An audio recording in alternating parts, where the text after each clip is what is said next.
Bom dia para todos nós. Bom dia! Sejamos todos muito bem-vindos para o nosso estudo dessa manhã, que nos oportuniza fazer algumas viagens pelo conhecimento que a doutrina espírita nos oferece e, ao mesmo tempo, um entendimento mais próximo daquilo que a mensagem espírita nos oferece com relação à proposta daquilo que Jesus trouxe para todos nós.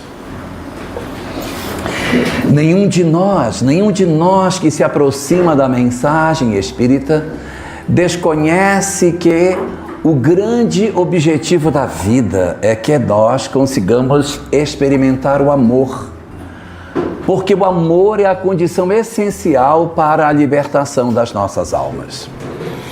Em O Livro dos Espíritos, na questão 614 da obra, Allan Kardec indaga o que seja a lei de Deus. E os Espíritos dizem que a lei de Deus é a única verdadeira para a felicidade da criatura humana. Ou seja, não existe nenhum outro caminho para levar o homem à felicidade verdadeira.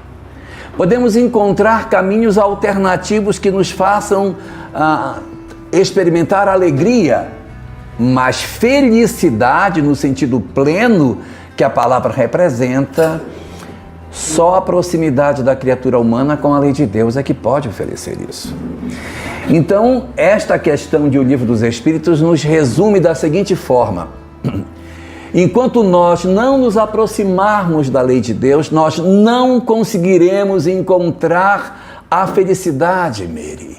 Não será possível que nós sejamos espíritos felizes enquanto nós não descobrirmos os propósitos superiores da vida. Então, exatamente para que os espíritos consigam alcançar essa perspectiva, para que os espíritos consigam ter esse processo de descoberta espiritual, Deus, o nosso Senhor, Ele, quando nos cria, coloca dentro de nós a sua lei. Segundo a questão 621 do Livro dos Espíritos, a lei de Deus já está colocada dentro de nós. Nós temos que viver essa lei. Mas esta lei já está posta dentro de cada um de nós quando somos criados. Assim como o autor de um quadro, quando cria um quadro, ele assina o quadro, Deus assinou a sua obra em nós, colocando em cada um de nós a sua lei. Só que a lei de Deus que nós portamos, ela está em nós como se fosse uma semente. Ela não está desabrochada, ela não está completamente desenvolta. Mas dentro de uma semente eu tenho todas as informações daquela árvore que vai se formar. Assim também, quando somos criados, dentro de cada um de nós existe a semente da lei de Deus, a semente do acesso à felicidade. É esta a proposta que a doutrina espírita nos dá e que o nosso objetivo é permitir com que esta semente desabroche, que esta semente consiga romper a sua casca, de se desenvolver e ser uma planta adulta. Só que isso leva tempo. Nós precisamos de muito tempo para que a gente consiga desabrochar as nossas condições espirituais e entender o que é certo e o que é errado. Porque muitos de nós, na expectativa de alcançarmos a felicidade, podemos nos equivocar, sem dúvida nenhuma. Esta é uma possibilidade. Na verdade, dentro do mecanismo da evolução dos espíritos, no processo de descoberta e de desabrochar desta semente, existem 3 formas diferentes de nós aprendermos. A primeira forma de nós aprendermos é a mais comum e a mais lenta. A mais comum, mas é ao mesmo tempo a mais lenta, que é através dos nossos próprios erros. Eu cometo um erro e eu digo, nossa, eu não deveria ter feito isso, hein? porque eu senti que o que eu fiz me trouxe consequências ruins. Por que é lento este processo? É lento porque as consequências do mal que nós fazemos demoram muito para chegar. Quando, por exemplo, nós temos uma chapa que está quente e alguém toca nessa chapa, imediatamente se queima e diz, opa, não posso colocar a mão aqui porque está quente. A gente aprende bastante rápido porque o tempo entre a causa e o efeito é muito curto. Então eu aprendo rápido. Na parte das leis morais, não é assim. Nós cometemos um equívoco hoje e iremos encontrar as consequências disso muito tempo depois. Então, frequentemente, os espíritos não associam a causa com o efeito. Nós erramos, fazemos bobagem, vemos as consequências, mas nós não associamos o efeito com a causa. Eu tenho dificuldade de entender que o que eu estou passando tem a ver com alguma coisa que eu fiz lá atrás que justifica o processo de sofrimento que eu estou experimentando. Então, esse primeiro processo de aprendizado, que é o mais comum, ele é o mais lento, porque até o espírito tomar consciência de que não deveria, demora demais. Então, tem uma segunda forma de nós também aprendermos a lei de Deus. É uma forma menos comum, porque esta forma exige espíritos mais despertos, exige que nós estejamos mais atentos para que a gente aprenda com essa segunda estratégia. A primeira estratégia, eu vou aprender com o meu erro. A segunda estratégia, eu vou aprender com o erro do outro. Porque eu não preciso errar para aprender. Questão 120 do Livro dos Espíritos nos diz o seguinte: é necessário passar pela fieira do mal para chegar ao bem? Em outras palavras, é preciso errar para descobrir que eu não devo agir dessa forma? Respondem os Espíritos: pela fieira do mal, não, mas pela fieira da ignorância.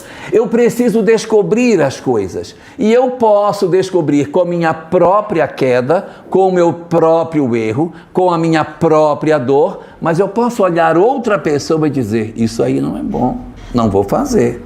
Porque eu vi que fulano, por exemplo, se suicidou e as consequências não foram as melhores. A família se desorganizou, ele se achava não amado, mas na verdade o movimento dele de partida destroçou o coração da mãe, destroçou o coração do pai, deixou a família profundamente sequelada. E ele, espírito, não morreu, continuou vivo, encontrando as consequências do equívoco que praticou. É claro que todos os espíritos caminharão para a felicidade. E os espíritos que experimentam o suicídio também caminharão para a felicidade, sem sombra de dúvida. Eles também terão essa oportunidade. Só que vai demorar mais, um pouquinho mais, e uma coisa que desestimula até o suicídio é que a causa que provocou o suicídio vai voltar. Então, se a pessoa se suicidou porque ela teve uma doença muito grave e ela se suicida, aquela experiência vai ter que reaparecer. Então a pessoa vai se dar de encontro com a mesma história que ela quis fugir. Então não adianta nós tentarmos fugir do suicídio, porque quando eu saio por esta via, eu automaticamente, numa próxima existência, terei que reencontrar as mesmas experiências que eu fugi. Ah, foi a falência? Então vamos ter uma falência. Ah, foi um abandono? Vamos ter um abandono. Eu preciso provar para mim mesmo que sou capaz. Melhor alternativa, passar só uma vez. Porque a desistência vai nos levar novamente, Jennifer, para a mesma experiência numa próxima existência. Então eu não preciso me suicidar para saber disso. Eu posso olhar os outros e dizer, olha, o que aconteceu não foi legal. E em cima desta estratégia, eu tomar a compreensão de que eu não posso me equivocar por essa via. Mas existe um terceiro instrumento do qual Deus também se vale para nos educar. Primeiro, pelos nossos próprios erros. Segundo, olhando os erros do outro. Mas mesmo quando a gente olha o erro do outro, eu preciso que alguém erre para que eu aprenda. Eu preciso que alguém cometa o erro para eu dizer, isso não era bom de fazer. Então existe uma terceira via, que é a melhor delas. É a mais extraordinária das três. Só que essa forma de nós aprendermos, nem sempre a gente aprende. Porque é a mais doce, é a mais serena de todas elas. Mas exige que nós estejamos atentos para que a gente consiga aproveitar essas oportunidades. Essa terceira forma chama-se ter alguém para nos apontar o caminho. Porque a gente pode aprender, não preciso que eu erre, não precisa que o outro erre, mas eu posso ter alguém que me instrui a lei de Deus. Sim, essa é a questão 622 de O Livro dos Espíritos, que, embora a lei esteja dentro de nós, a criatura humana, muito frequentemente, ela esquece, ela se desinteressa, ela se sente apaixonada pelas coisas materiais e se perde durante a existência. Então, para que isso não aconteça, dentro da nossa história enquanto espíritos, existem determinados mentores espirituais que encarnam para dizer, o caminho é por ali que a gente tem que ir, essa é a rota que a gente tem que seguir. E isso não foi diferente na Terra, não foi. Quando a Terra se formou como planeta, um espírito foi designado para ser o nosso governador planetário. O que seria isso? Seria uma espécie de tutor de toda a população do planeta. Alguém que, em última instância, se responsabiliza pelo progresso de todos os que aqui estão. Então, quando um espírito ele se vincula ao planeta Terra, ele está vinculado também ao governador planetário, que seria a última instância de socorro a ele. Ele tem várias instâncias de espíritos benfeitores em seu benefício. Mas ele tem um governador planetário que tutela todo mundo. Esse governador planetário nós conhecemos com o nome de Jesus. Jesus, aquele Jesus de Nazaré, segundo a doutrina espírita, ele é o próprio governador planetário. O espírito que recebeu como missão cuidar deste planeta, isso há 4,5 bilhões de anos atrás.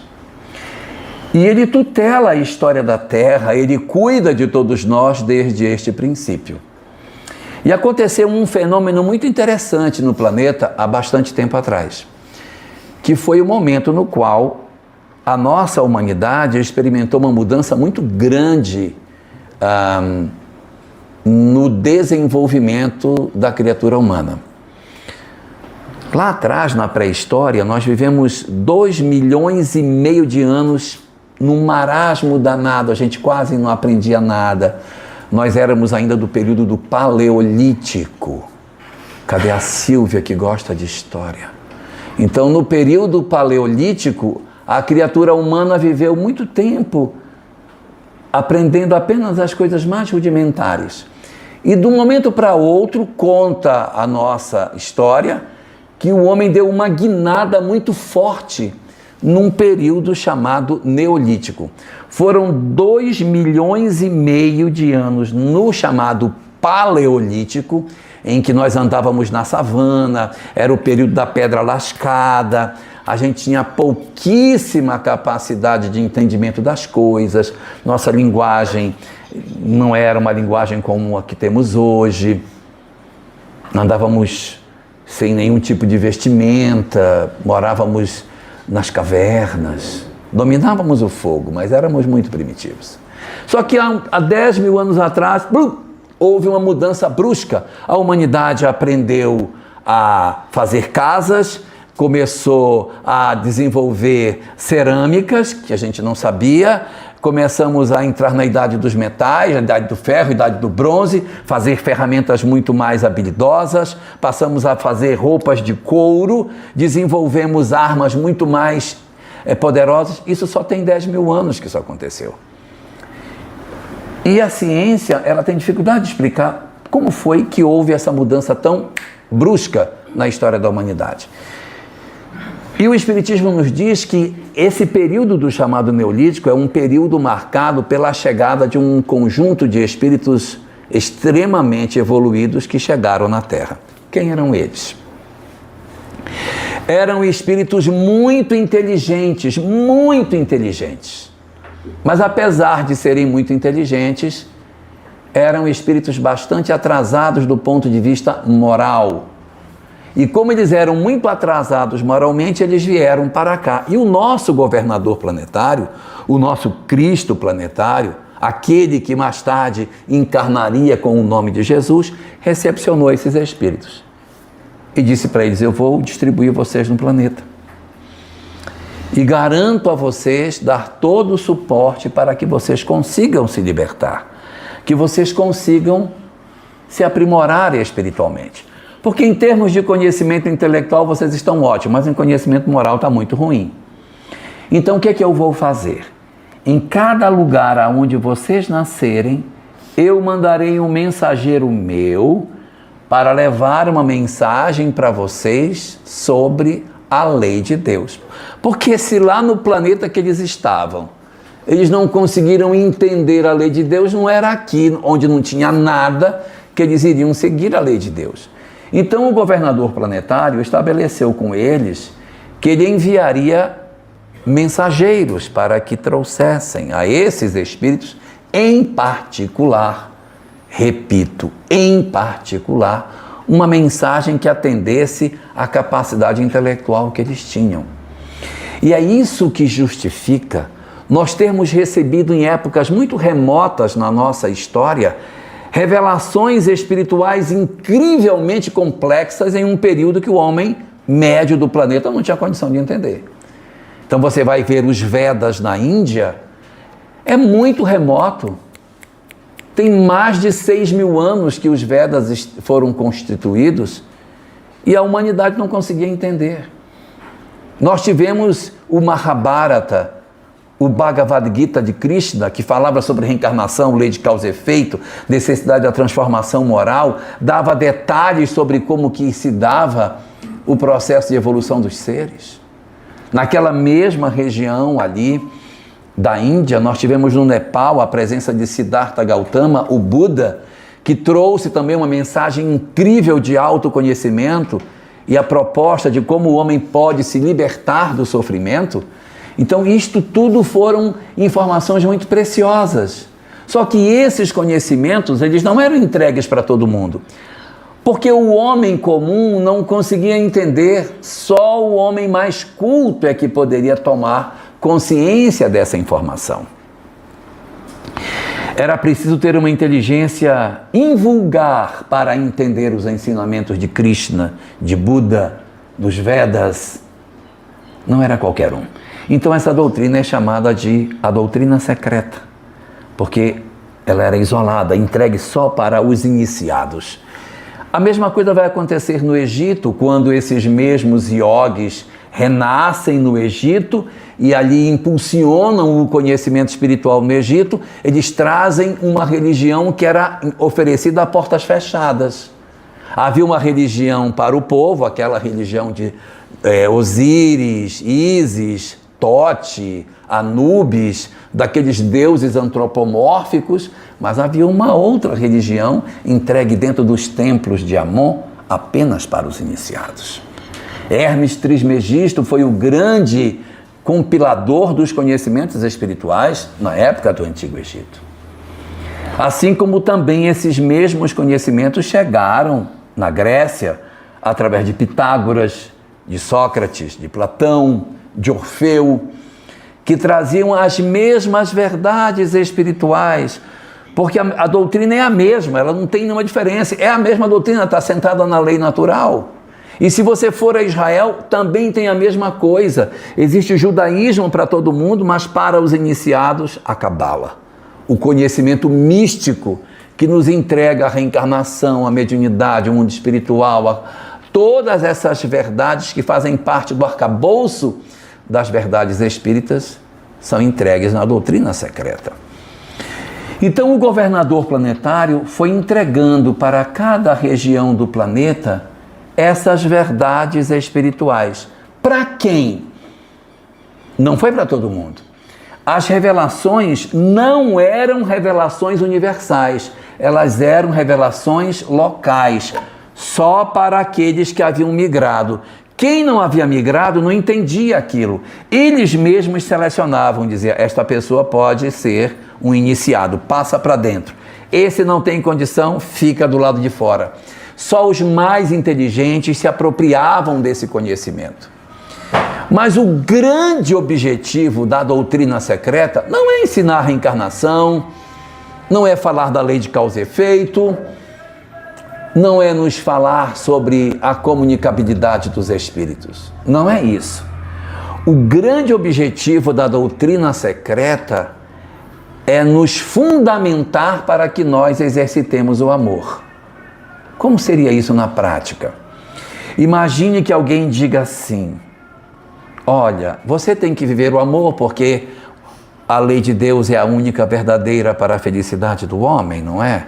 Então o homem precisa se aproximar da lei de Deus e aí utiliza-se dessas ferramentas para que o homem viva o amor. Então a gente aprende reencarnação, mediunidade, mundo espiritual, lei de causa e efeito, para entender que precisa amar. Este é o foco de todas essas doutrinas. O objetivo é que através desses ensinamentos a criatura humana desperte e entenda que precisa, por exemplo, perdoar alguém.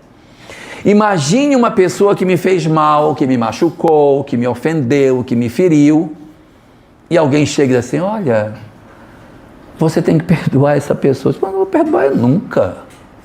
Não vou perdoar. Me fez o mal, não posso perdoar. De jeito nenhum. Então, o movimento mais esperado da criatura humana é que não perdoe, que não faça esse movimento de perdão.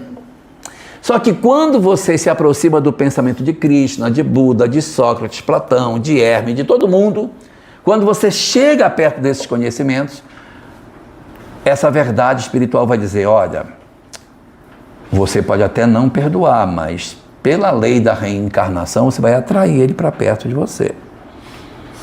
E ele vai nascer bem pertinho de você, dentro da sua casa. Se você não quiser perdoar, você não perdoa.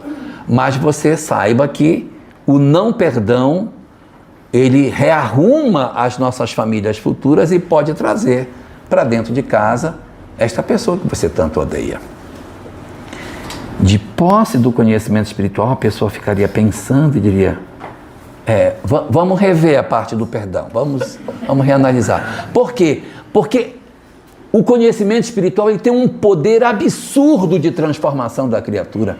Experimente dizer para alguém que ela tem que perdoar, sem utilizar dos recursos da lei espiritual, que ele não vai querer.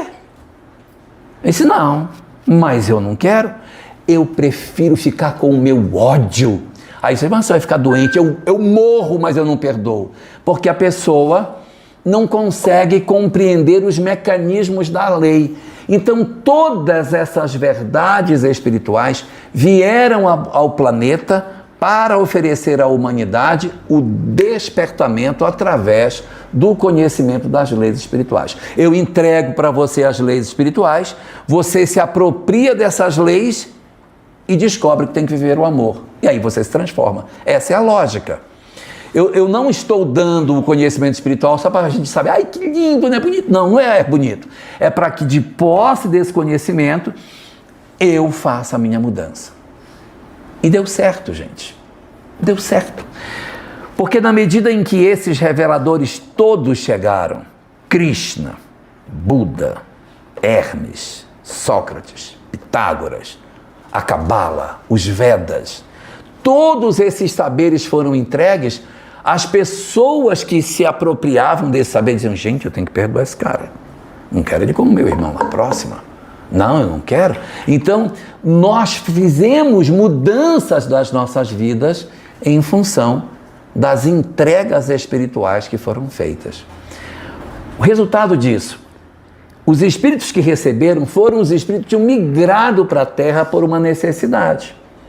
Eles migraram para o planeta, chegando aqui receberam essa mensagem e quando eles despertavam para as verdades espirituais, eles então se desembaraçavam do planeta Terra e voltavam para seus mundos de origem. Eles voltavam para os braços dos seus amores. O que para eles era ótimo, mas para a Terra era péssimo. Porque cada vez que uma leva desses espíritos geniais, por inteligência, saíam da Terra de volta para seus mundos, as civilizações onde eles viviam entravam em declínio. Por exemplo, por que não tem faraó no Egito hoje? O que aconteceu? Se o espírito sempre progride, não deveriam ter faraós ainda mais capazes hoje? Por que não tem? Porque os espíritos que comandavam o Egito Antigo despertaram nos templos de Amon e voltaram para seus mundos de origem. Por que não tem filósofos na Grécia como tinha antes? Porque os grandes gênios voltaram para casa. Por que as civilizações do ontem, como os sumérios, os hebreus do passado, como os romanos do ontem, os hindus daquele período de tanto conhecimento espiritual, não estão mais fazendo as mesmas coisas? Porque aquelas almas espetaculares que construíram essas civilizações retornaram para seus mundos de origem, dando a condição para que surgisse dentro do nosso planeta um capítulo que está dentro de O Livro dos Espíritos, na questão 787 a 789, chamados povos degenerados, onde se estuda por que os povos degeneram. Eles degeneram porque os seus grandes gênios voltam e ficam só os medíocres. Aí a sociedade piora. Quando Krishna veio, despertou um monte de gente, houve uma revoada e a Índia diminuiu. Quando Sócrates veio, uma revoada na Grécia. Quando Hermes veio, uma revoada no Egito. E assim, cada um desses homens foram oferecendo a possibilidade de retorno. E a humanidade terrestre foi ficando cada vez mais pobre de gênios, porque os nossos grandes iluminados voltaram para seus mundos de origem. Foi quando o governador planetário, observando o que estava acontecendo, disse: está na hora de nós oferecermos à humanidade agora uma revelação que não é mais só para um povo, uma revelação universal. E a primeira das revelações universais que foi entregue para a humanidade é aquela que Moisés trouxe. Que é uma revelação bastante simples, né? Está ali nos 10 mandamentos, é o Deus único, não tem muitas discussões do ponto de vista de profundidade espiritual, porque o objetivo, na verdade, era apresentar o monoteísmo. E o monoteísmo é um grande progresso em relação ao politeísmo, porque o monoteísmo une todos nós como sendo criaturas do mesmo Criador. Quando existe o politeísmo, o chinês é criado pelo Deus A e o japonês é criado pelo Deus B e os brasileiros pelo Deus Z. Então nós não temos relação nenhuma entre nós. Mas se existe um só Deus, todos nós somos originários de uma mesma fonte. Como é que eu posso matar o outro que também foi criado pelo meu Senhor?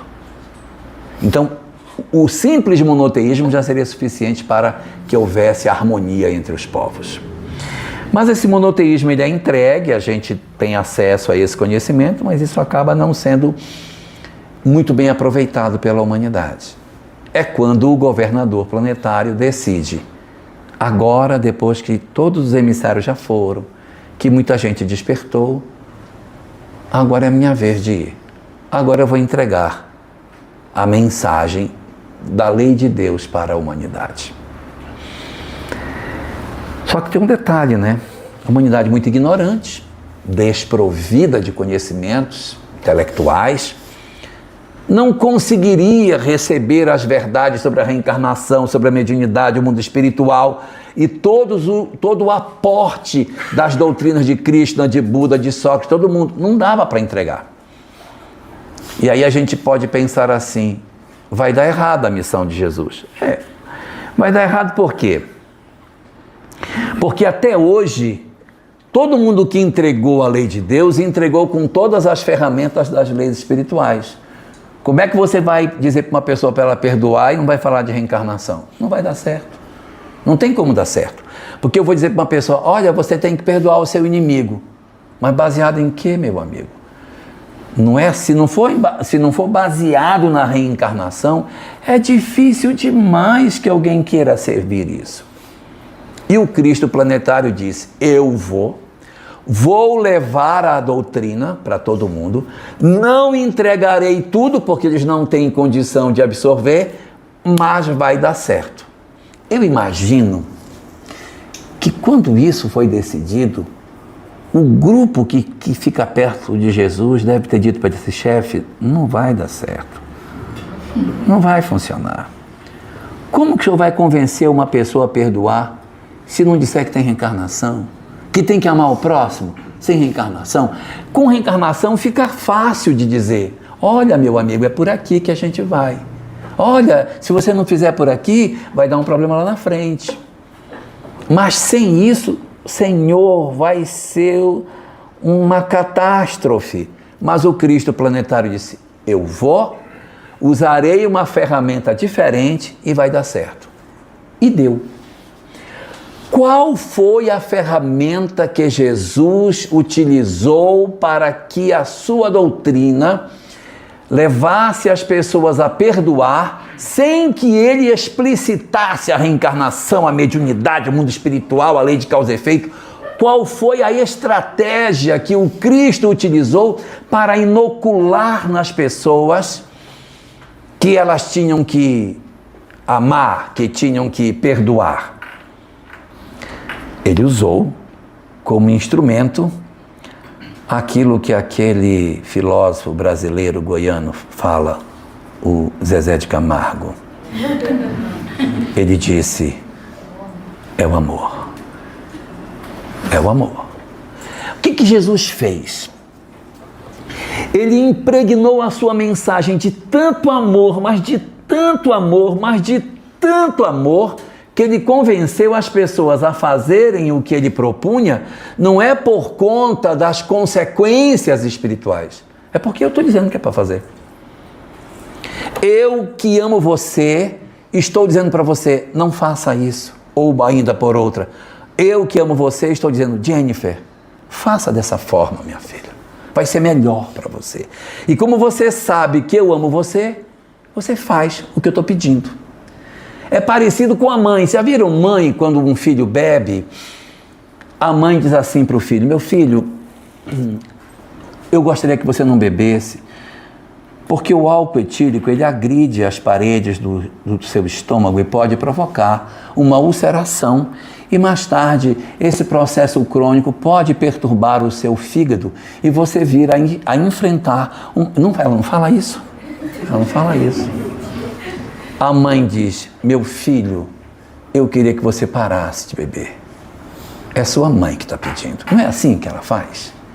Ela não usa nenhuma técnica científica. Ela se vale do amor, porque ela convenceu o filho de que ela o ama. Então, quando ela diz, sou eu que estou pedindo para você, porque você sabe que eu te amo, a criatura para de beber. Se ama, né? E é o que o Cristo faz. Pode observar que em várias passagens ele diz, se vós me amardes, guardareis os meus mandamentos. Em outros momentos ele diz assim, fazei isto por amor de mim. Consultemos o livro Há 2000 anos e perguntemos para o personagem Lívia Lentulus, por que ela fazia o bem? Por que ela perdoava? Era porque a reencarnação promovia um processo de reencontro da criatura com aqueles que... Não é. É porque Jesus pediu. O mestre ensinou que é assim. Então veja a estratégia do governador planetário. O governador usou o amor como um instrumento. E disse, eu não vou entregar tudo que vocês não vão suportar. Mais tarde eu vou passar o pedacinho que está faltando da doutrina secreta. Por enquanto, eu vou entregar para vocês isso, porque isso aqui é suficiente. Porque o grande objetivo do ensinamento da doutrina secreta não é que a gente saiba, não é. É para que a gente viva a lei de Deus. Pelo amor de Deus, o objetivo não é isso. Questão 982 de O Livro dos Espíritos. Pergunta Kardec aos Espíritos. É necessário fazer profissão de fé espírita e acreditar na manifestação dos Espíritos para garantir uma boa sorte na vida futura? Resumindo a pergunta, tem que ser espírito para ficar bem do lado de lá? E a resposta é, se assim o fosse, estariam condenados todos os que não creem, o que seria um absurdo. Todos os que não creem ou que não tiveram a oportunidade de se instruir, o que seria um absurdo. Ponto em seguida. Tá, então o que é que faz a gente ficar bem do lado de lá? Vem no ponto em seguida, porque diz, o bem, só o bem garante a boa sorte na vida futura. E o bem é sempre o bem, qualquer que seja o caminho que a ele conduza. E aí eu pergunto para vocês, um católico pode ficar bem no mundo espiritual? Pode. Um protestante pode ficar bem no mundo espiritual? Mesmo sendo protestante? Pode. O ateu pode ficar bem no mundo espiritual? Pode. Um espírita pode ficar mal no mundo espiritual? Pode. Mas o espírita também pode ficar bem no mundo espiritual, não pode? Pode. O que vai reger? O bem, gente. O bem. Não é o conhecimento das leis espirituais. O conhecimento da lei espiritual ajuda, mas não determina. O que determina é o bem. Conhecimento espiritual ajuda a acertar. Mas ninguém pode dizer porque uma pessoa conhece muito, ela automaticamente é um espírito liberto. Não é verdade?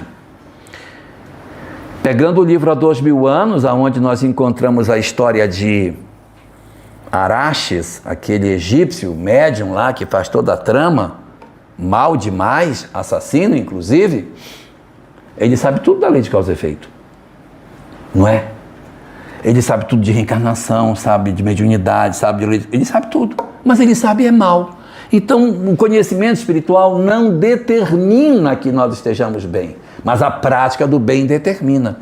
Então, se Jesus tinha que entregar, vamos entregar aquilo que verdadeiramente liberta a criatura. O amor. É o amor que vai libertar o ser humano. Então, ele se concentra nisso. E ele inocula tanto amor na sua doutrina. Ele trabalha com tanta intensidade o amor que dá certo. Ele faz com que as pessoas, mesmo sem o conhecimento espiritual, vivenciem o amor. Isso é espetacular. Isso prova a excelsitude do amor que Jesus utilizou, porque ele conseguiu fazer com que as pessoas amassem, perdoassem, renunciassem às suas condições materiais, só porque ele quis que assim fosse. É lindo. E tanto deu certo que nós experimentamos com a vinda de Jesus a maior de todas as revoadas que a humanidade teve. Houve uma revoada com Krishna, houve uma revoada com Buda, com todo mundo teve um despertar de um elenco de espíritos que voltaram. Mas com Jesus foi o mais intenso fenômeno de retorno dos espíritos para seus mundos de origem. Como que a gente pode provar isso? Foi tão grande a revoada que aconteceu que a gente entrou na Idade Média. Só sobrou nós. Os outros que eram melhores foram tudo embora. E aí, olha o que vai acontecer conosco na medida em que esses espíritos voltam. Nós vamos pegar o cristianismo e vamos corrompê-lo. É a coisa mais louca que poderia acontecer, é o que aconteceu com a história do cristianismo. Porque a mensagem de Jesus era toda centrada no amor, era toda centrada na inclusão.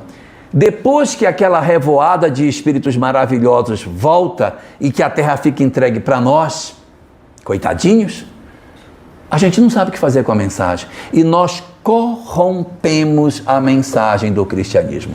O que nós fizemos com o cristianismo? Nós utilizamos o cristianismo para ser uma doutrina de violência. Em nome do Cristo, nós promovemos guerras, tiramos espada, matamos pessoas. Em nome de Jesus, eu te mato, pai, mato. Como que pode? Se a mensagem era de amor, se ele mandava amar o inimigo, como que a gente conseguiu fazer isso? Se Jesus sempre teve uma mensagem inclusiva, que ouvia as pessoas de má vida, os publicanos, sentava com aqueles que estavam rejeitados, contava a história do filho pródigo, como é que a gente fez fogueira para queimar as pessoas que pensavam diferente de nós? Como que a gente conseguiu fazer isso, pelo amor de Deus? Como que a gente conseguiu? Como é que a gente conseguiu pegar a mensagem de Jesus, que era toda voltada para o amor, e transformamos esta mensagem numa mensagem de violência? É muito triste isso. E o que é mais triste é que alguém poderia dizer assim: ah, mas isso aí foi período lá que teve esse problema lá, né? Ficou lá 10 anos desse jeito. O pessoal vacilou. E não foram 10 anos. Foram mais de 1.400 anos fazendo isso. Então deu tempo de descobrir que estava errado. Dizer, gente, vamos parar. Vamos arrumar. Nós não fizemos. E alguém poderia dizer, não, mas isso foi só um pedacinho de região. Só um pedacito. Não é. Foi a Europa inteira. Foi a Europa inteira desse jeito. E eu ainda poderia dizer, não, mas não foi todo mundo. Era porque era todo mundo. Nós achávamos que estava certo. Quando uma pessoa era sentenciada para ir morrer na fogueira, ia todo mundo assistir. Assistir o outro ser queimado. Em nome de Jesus. Em nome do amor. E a gente, quando fala isso, não está criticando ninguém. Nós estamos falando de nós mesmos. Porque fomos nós, em outras existências, que fizemos esse tipo de excesso. Então, a humanidade, em nome do Cristo, cometeu absurdos inimagináveis. Nós perseguimos todos os que pensavam religiosamente diferente. Nós matamos os muçulmanos, nós matamos os judeus, nós perseguimos depois os cristãos, torturamos, arrancamos unha, quebramos pernas, matamos pessoas, confiscamos os bens. Se alguém tiver dúvida, procure o livro Dramas da Obsessão, de Dona Ivone do Amaral Pereira, e veja o que nós fizemos durante esse período da nossa história. Fizemos muitos desatinos nessa época, cometemos uma série de loucuras em nome da religião, contra a religião. Mas quem dera que a gente só tivesse perseguido o campo religioso. Nós perseguimos o campo científico, os cientistas que foram mortos, Giordano Bruno queimado na fogueira, porque disse que tinha vida em outros planetas. Foi queimado, 30 anos ele tinha. Nós perseguimos os filósofos, nós queimamos as obras dos filósofos, nós matamos Hipátia, a grande matemática grega. Nós fizemos uma série de estragos no campo da ciência, da filosofia, da religião, da arte não foi diferente. Nós perseguimos os artistas que por algum motivo apresentavam ideias que colidiam com o pensamento dominante. Foi muito ruim. O cristianismo se tornou uma doutrina de violência, de intolerância, o que é uma loucura, porque se era uma doutrina de amor, nunca poderia ser uma doutrina de violência. E se era uma doutrina de inclusão, nunca poderia ser uma doutrina que fosse fazer a exclusão das pessoas. Depois de tantos séculos de opressão, de perseguição, de equívoco, sem que a humanidade tomasse nenhuma atitude nesse sentido, nós vamos encontrar a humanidade fazendo uma mudança incrível. Quando chega no último quartel do século XVIII, ocorre uma revolução, a Revolução Francesa, 1789. E as pessoas, quando falam da Revolução Francesa, gostam de falar da Revolução Francesa pela deposição do rei, pela decapitação de Luís XVI, de Maria Antonieta, aquela coisa, como se tivesse sido apenas uma mudança do ponto de vista político, mas não foi.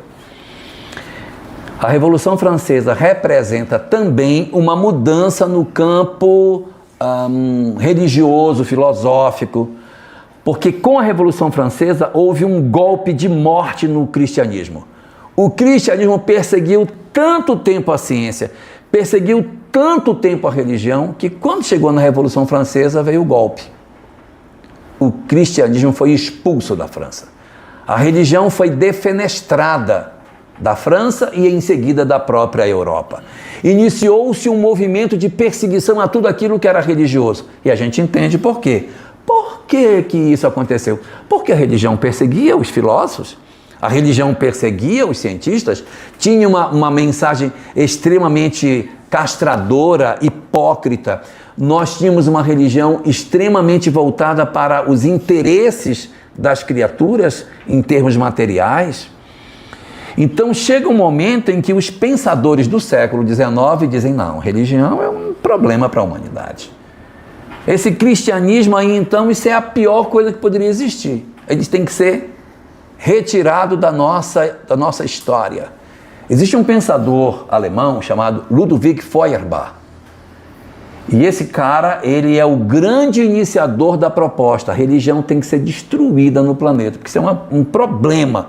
Isso é uma coisa terrível que a gente tem. Nós temos que construir a sociedade sem Deus. E os vários pensadores do século XIX se apoiam no pensamento de Feuerbach e constroem, sim, uma sociedade avessa a tudo aquilo que é religião. Qual era a proposta do século XIX? O homem do século XX será um homem muito mais feliz, porque o homem do século XX vai ser um homem longe da religião, porque a religião é um problema. Então, no século XX, nós seremos maravilhosamente felizes, porque nós iremos construir uma sociedade sem Deus, sem os tabus da religião, e vai ser uma sociedade linda, nós vamos ser todos maravilhosos, e vamos ver uma sociedade extraordinariamente feliz, porque não teremos mais as peias da religião. Essa foi a promessa do século XIX. A crença dos homens do século XIX é que o século XX seria um século maravilhoso.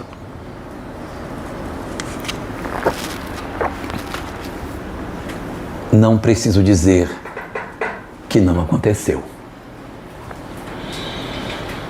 As consequências do afastamento do homem em relação à religião foram extremamente danosas. No livro A Libertação do Sofrimento, Joana de Ângeles analisa conosco dizendo o seguinte: o homem do século XIX poderia ter perseguido e retirado o fanatismo, e estaria correto se tivesse feito. O homem do século XIX poderia até ter tirado a religião. Poderia, porque sem religião a gente vive. Mas ele tirou o fanatismo, ele tirou a religião, e tirou algo que nunca poderia ser retirado da criatura humana. Ele tirou a espiritualidade. Ele negou que nós somos um espírito imortal. Ele negou a existência de Deus. Ele negou os princípios mais basilares da nossa sociedade. E é a primeira vez na história do planeta que nós iremos viver um período sem religião e sem espiritualidade. Pode pesquisar os povos antigos, todos tinham religião. O único período da história da humanidade em que nós não temos religião como pensamento, como proposta, é agora, a partir do século XIX. Nós somos fruto desse experimento sociológico que está sendo feito. Como é que seria uma sociedade sem Deus? Está aí o que é que ela é. Eu nem preciso me perder tempo falando. Nós nunca tivemos tanta depressão como nós temos hoje. Nós nunca tivemos tanta ansiedade como nós temos hoje. Nunca houve tanto vazio existencial como nós temos hoje. Nunca houve tanta ideação suicida e as taxas de suicídio só crescendo.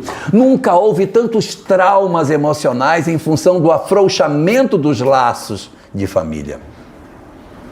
Nós só não sabemos o quão doente nós estamos porque boa parte de nós está medicada. Está todo mundo tomando esse remedinho em tarja preta, então está todo mundo tranquilo. Para saber como é que nós estamos, nós temos que suspender todo o tarja preta por 1 ano. Aí vamos ver como é que... Aí eu vou saber. Farmacêutico. Vamos suspender toda a medicação que está ligada aos transtornos emocionais por 1 ano, para a gente saber se a gente está bem ou se está mal. Porque os nossos avós não tinham esse tipo de recurso. E qual era a ferramenta que eles usavam? A ferramenta deles era a fé. Nós retiramos o calço da fé, a sociedade agora está perdida. Ela não sabe como se organizar nesse momento que nós estamos vivendo. O que será da humanidade perdida sem uma referência? Exatamente como resposta a esse período que nós nunca tivemos antes na história da humanidade. Exatamente para responder a essa ansiedade que a criatura humana hoje vive, a literatura espírita nos oferece uma quantidade significativa de obras que nos mostram as leis espirituais que Jesus não entregou. Lembra que ele disse: entregarei depois, mandarei um consolador para entregar o que hoje não podeis? Pois é, o Espiritismo veio e ofereceu o resto que faltava da doutrina secreta: a mediunidade, o mundo espiritual, a reencarnação, todas essas informações sobre a lei de causa e efeito, todos esses mecanismos sobre a evolução e a necessidade do amor, dando sentido à palavra de Jesus. E hoje a situação está formada. Nós já temos uma sociedade adoecida, nós já temos uma sociedade extremamente enferma, e o conhecimento que o Espiritismo nos trouxe, nem sempre ele consegue ser compreendido pelas pessoas como sendo um chamamento para o amor, para uma descoberta de quão valiosa é a mensagem de Jesus. Às vezes, a gente fica perdido só estudando lei de causa e efeito, olha, mediunidade, olha, que tipo de mediunidade tem? Eu tenho mediunidade tal, porque tenho mediunidade... E aí esquece da transformação, esquece do amor. Então nós podemos estar dentro da mensagem espírita, nós podemos estar respirando o ambiente espírita, Romeu. A gente pode estar vivendo essa história e estamos de costas para a essência daquilo que a mensagem espírita é. Então, a partir de 1989, nós começamos a receber um conjunto de obras que, depois de recebidas, foram entendidas como sendo uma série. E deu-se esse nome de série depois da obra recebida, chamada Série Psicológica de Joana de Ângeles. O que propõe a Série Psicológica de Joana de Ângeles? Reapresentar Jesus para a humanidade. Só que a proposta da série psicológica não é um Jesus teológico, não é um Jesus sacralizado, deificado. A gente tem muito um Jesus crucificado. Jesus... Não, a proposta de Joana é o Jesus descrucificado. É nós enxergarmos Jesus com uma outra leitura. E sabe qual é a leitura que Joana nos entrega? De qual é o perfil mais adequado para Jesus? O terapeuta divino. Ela vai resgatar em Jesus exatamente o papel que ele teve desde o princípio. Desde o princípio. O primeiro livro dessa série psicológica chama-se Jesus e a Atualidade. São 20 problemas da atualidade e as 20 falas de Jesus conectadas com cada um desses problemas. Mas os problemas de hoje Jesus não está sabendo nada. É muito antigo, sabe? As pessoas têm ansiedade, aí vai no psicólogo. Meu amigo, pelo amor de Deus, eu não aguento mais de ansiedade, não tenho mais nem unha para roer. eu não durmo à noite, eu estou aflito, e eu pego meu carro e eu rodo, quando eu volto para casa, aquela angústia não some, pelo amor de Deus, me ajuda. Aí o psicólogo senta aí. Olha, o que acontece com você? Você está querendo resolver a vida toda num dia só? Você tem que focar no dia que você está vivendo. Não adianta você ficar preocupado, porque daqui a 30 anos, 40 anos eu vou morrer. Como é que vai ser? Daqui a 40 anos a gente resolve. Isso não é agora. Foca no teu presente. Olha para o agora que você está vivendo. Aí eu vou e pago a consulta. Ai, Caio, o psicólogo me ajudou tanto, gente. Ai, disse coisa tão boa. Pois é, se você abrir o evangelho, está lá. Não vos afadigueis, porque o dia de amanhã. Não vos afadigueis com o dia de amanhã, porque o dia de amanhã cuidará de si mesmo. Basta a cada dia o seu mal. Olha as aves do céu que não semeiam, não plantam, não recolhem, não guardam em celeiros, e vosso Pai as alimenta. Não valei vós mais do que as aves? E ele vai apresentar uma proposta de como lidar com a ansiedade. Ah, mas para depressão não tem. Tem. Se você tiver depressão e for num psicólogo, ele vai dizer, meu amigo, você está deprimido porque você está carregando peso demais. Muita culpa, muita mágoa. Você tem que tirar esse peso do seu coração. Você está carregando tanta mágoa dentro de você, por isso você não dorme. Por isso você está deprimido, você fica esperando que as pessoas entreguem o que elas não vão entregar. Você tem que aceitar as pessoas do jeito que elas são. Ai, que psicólogo maravilhoso. Aí vou pagar. Aí paga a consulta. Aí eu abro o evangelho.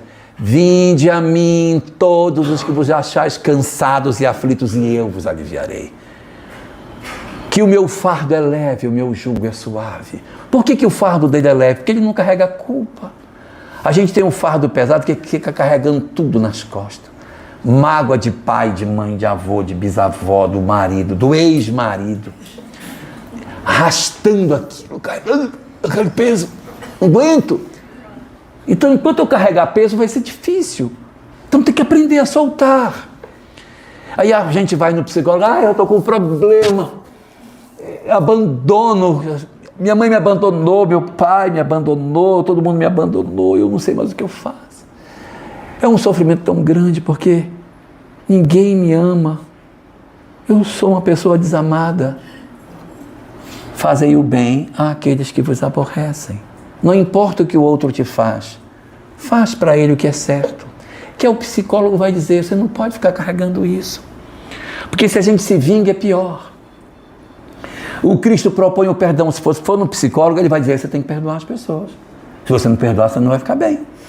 Mas se ele está dizendo que tem que perdoar, não é o que Jesus dizia? Pelo amor de Deus, não é a mesma coisa? Por que a gente não quer enxergar Jesus como o grande terapeuta das nossas vidas? A proposta que o Espiritismo então nos oferece é que nós ressignifiquemos Jesus nas nossas vidas. Não como um ser divinal, não como o próprio Deus, mas o terapeuta que eu preciso. Sua proposta é simples e está calçada no amor. Que a gente faça o esforço para amar, o esforço para perdoar, para retirar dos nossos corações o peso que nós temos dentro das nossas almas. Somente quando nós experimentarmos o amor, nós encontraremos a felicidade. Existem muitas pessoas que ficam dizendo assim, puxa, mas se o nosso destino é a felicidade, todo mundo já vai ser feliz mesmo? Por que Deus não dá logo um vale de felicidade para nós de pelo menos 10%? Já vai ser feliz lá na frente. Entrega logo um pouquinho de felicidade hoje. Porque essa coisa, não, só vou dar lá, só igual a mãe faz, só vai comer a sobremesa se comer tudo. Então Deus só vai dar a felicidade depois que eu evoluir. Não é assim. É porque a felicidade é o fruto da evolução. Na introdução do livro Conflitos Existenciais, que é a obra 13 da série psicológica, ela diz lá na introdução o seguinte, que a felicidade ela é uma conquista, ela não é um dom gratuito, então você tem que conquistar. E como que a gente conquista a felicidade? Através do amor. É a vivência do amor que me faz ser feliz. Quando eu guardo mágoa, tenho ódio, ressentimento, não durmo à noite, tenho palpitação, fico andando pelo quarto, acordo, vou na geladeira, como, volto, nível de cortisol lá em cima, não vai conseguir ser feliz. Não vai. Eu tenho que entender as leis espirituais. O Buda dizia o seguinte: a única forma de se libertar do sofrimento é tendo conhecimento espiritual. É a única forma. Se você não tiver conhecimento espiritual, não se liberta do sofrimento. Tem que saber que tem reencarnação, tem mundo espiritual, tem que saber de lei de causa e efeito, senão não liberta. Jesus dizia: conhecereis a verdade e a verdade vos libertará. Conhecereis a verdade espiritual e vos libertará do sofrimento. Então eu preciso deste conhecimento para me libertar. Eu preciso aprender a perdoar, a entender que a vida é muito mais do que a existência, que tudo que passamos aqui é transitório, que o objetivo nosso na existência é nos reconciliarmos com as pessoas, é perdoarmos aos outros, é fazermos tudo o que nós pudermos para que a gente alcance a verdadeira felicidade espiritual. Esse é o sentido que a doutrina espírita nos entrega sobre Jesus. Ressignificá-lo das nossas vidas como grande terapeuta dos nossos corações. E ninguém pode fazer por nós isso. Ninguém. E nem podemos fazer por ninguém. Cada um de nós terá que descobrir isso individualmente para fazer a sua libertação e o encontro seu definitivo com a felicidade. Isso só depende de nós. Fazermos uma leitura de Jesus como uma coisa teológica e ficarmos no emaranhado das religiões, perdido sem encontrar a porta de saída. Acharmos que o materialismo é a melhor opção e mergulharmos no vazio existencial, na dor, no desespero, na ansiedade, na depressão, na ideação suicida, ou descobrirmos em suas palavras a essência daquilo que nos liberta e que nos conduz à felicidade. Só depende de nós a decisão que nós vamos tomar para saber que Cristo nós queremos que exista dentro das nossas almas. Porque a proposta do Espiritismo é que Jesus seja o terapeuta das nossas almas. Muito obrigado. Faz a prece para mais encerramento? Faço. Então vamos orar, aproveitar. Vamos orar. Querido Senhor das nossas vidas, que nos ofereceste a mensagem espírita, a fim de que através dela conseguíssemos decifrar os enigmas da nossa existência.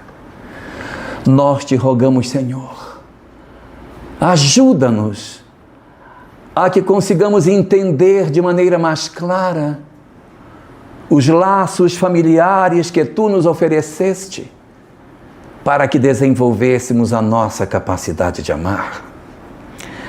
Não deixa, Senhor, que diante dos conhecimentos extraordinários que a tua doutrina nos oferece, que nós venhamos mais uma vez a repetir as experiências da mágoa, do desamor, do ódio, nos afastando das almas que precisamos resolver dentro de nós, para que consigamos experimentar a felicidade que tu reservas aos corações que te servem.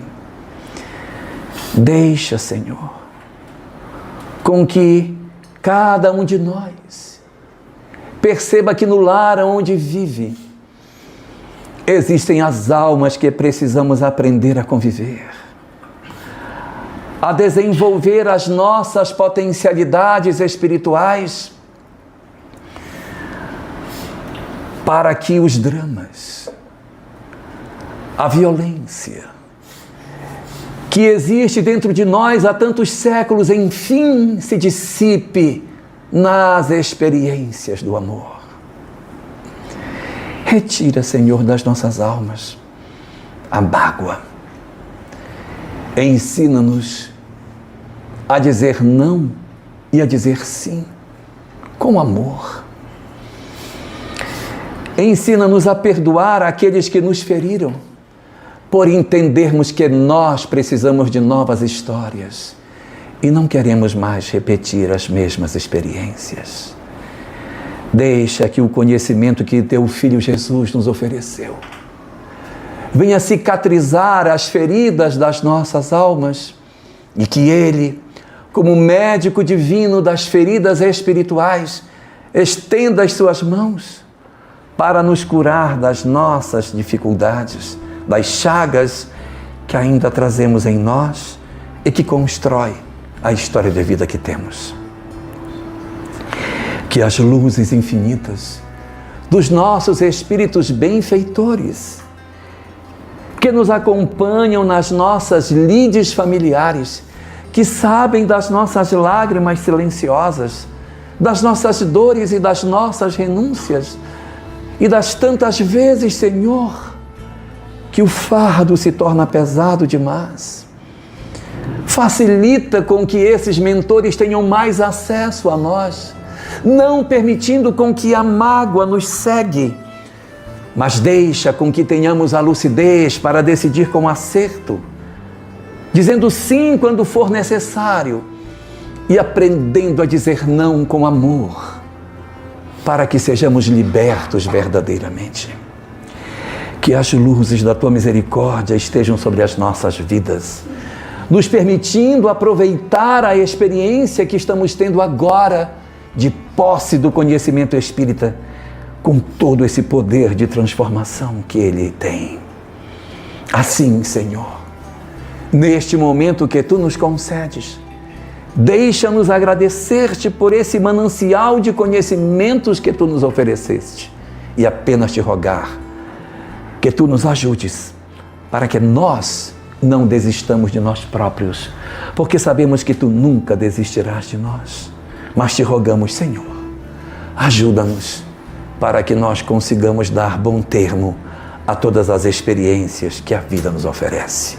Que o Teu amor esteja conosco e a Tua paz ilumine os nossos corações e as nossas decisões de posse dos ensinamentos de Jesus. Muito obrigado, Senhor.